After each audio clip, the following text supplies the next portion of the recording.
এটা সেই গাছ যেটা ঔষধ হিসাবে ব্যবহৃত হয় এবং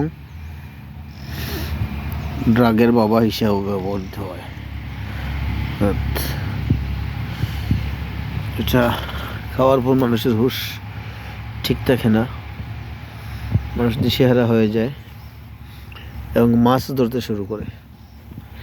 সেটাকে সিলেটের আঞ্চলিক ভাষায় বলা হয় দুতরা, সেই বিখ্যাত দুতরার ফুল।